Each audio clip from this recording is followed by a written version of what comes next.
Hey, single, saved, and celibate. This is Bonnie Lehue and Worth the Wait members. This is Bonnie, and I just got a quick little something to say. Um, I I posted that I was content being single, and that I'm not angry at God, and I'm not bitter, and I'm okay. And I got some responses, and some people who inboxed me and asked me how I do it. And so here's the real deal. In His presence, there is fullness of joy. Everything that you're feeling, I'm going to say this quick because if you take too long, it won't post, and sometimes people don't listen if it's too long. Everything that you're feeling, you young ladies, I've already felt. And I'm 58 years old. And I've never been married. And it's not like I've never been in love, but I loved the wrong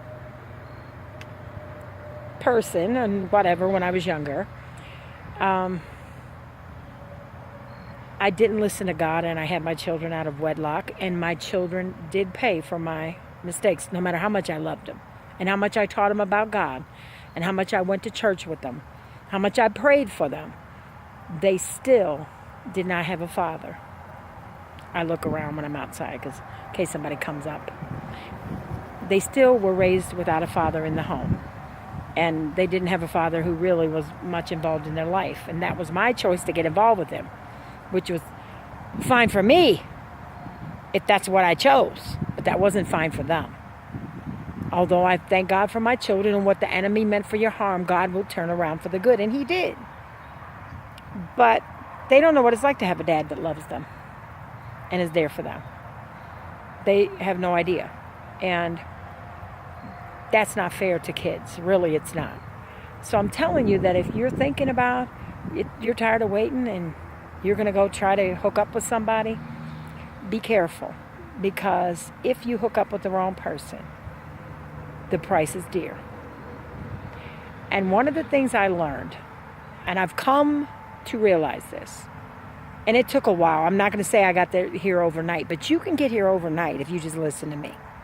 You can, just like that, get it. The truth of the matter is, today is the first day of the rest of your life. And you don't know what's going to happen the next day. So here's the deal. You got one life to live. Are you going to be miserable because you're single and wait until you meet a man to be happy? In God's presence, there is fullness of joy. Get in His presence. Talk to Him.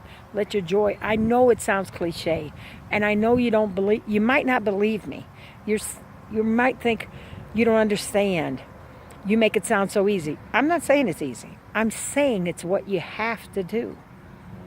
I'm saying it's hard, but do it, and it'll be worth it. Trust in the Lord with all of your heart, and lean not to your own understanding. In all of your ways acknowledge Him, and He will direct your path. Listen, I haven't given up on meeting Mr. Wonderful. But what if I never met him? Am I going to be miserable? And it's been prophesied to me several times, and the same prophecy by different preachers who didn't know each other. And I had a dream about it, all kinds of things. But that was like 8 years ago, and now I'm 58 and I haven't seen it. That doesn't mean it's not going to come true. But I'm not going to wait until it happens to be happy. Because I got a life to live, and I have a God to serve.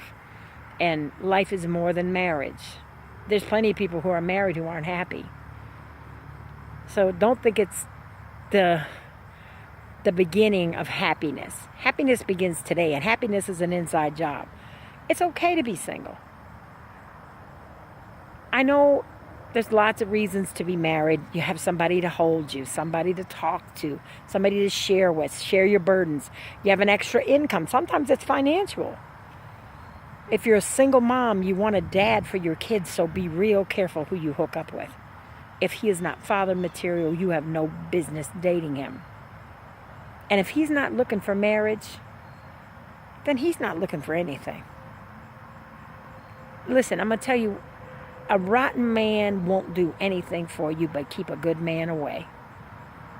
Don't waste your time. I could be blunt about it, because they used to say, I've been told that he can't give you nothing but a wet behind and send you on home. And that's what'll happen. And you'll feel rejected and hurt. If you think God's not rejecting you because you didn't get married. And the men that didn't stick around, they were rejecting you because God made them, because they weren't for you. So don't take it personal.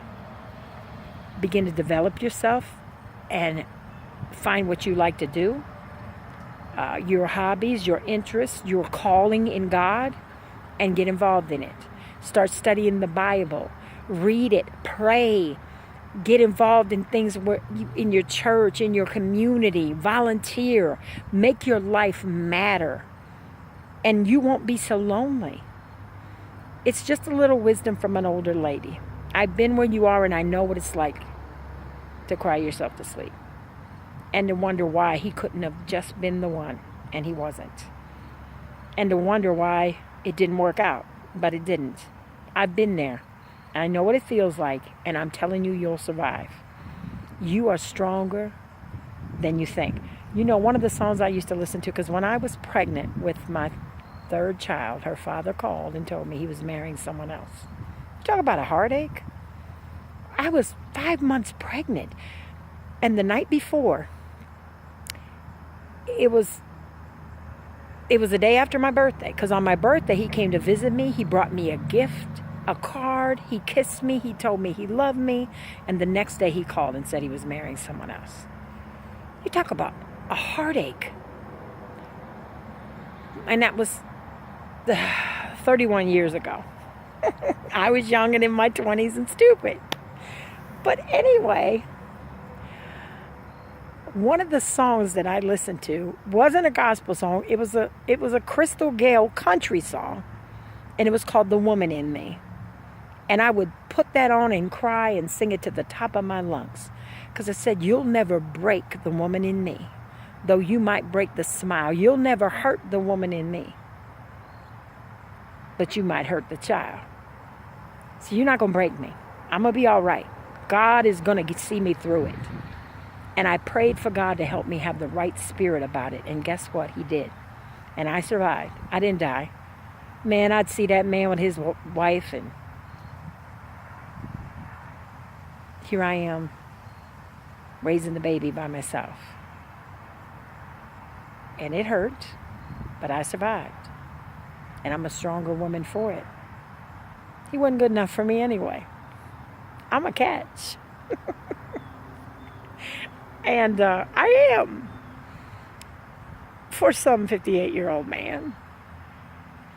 And that's the past. And yesterday ended last night. I don't dwell on that. Now I can look back on it and laugh. It's crazy, because everything that you're hurting over, years from now, it won't matter. I'm telling you, you'll get over it. So my prayer for you is that in Jesus' name, you will get in God's presence. Let him heal everything that hurts. And that if you are to find, if your husband is to find you, he will find you about your Father's business. So get busy. Blessings. Take it from Miss Bonnie.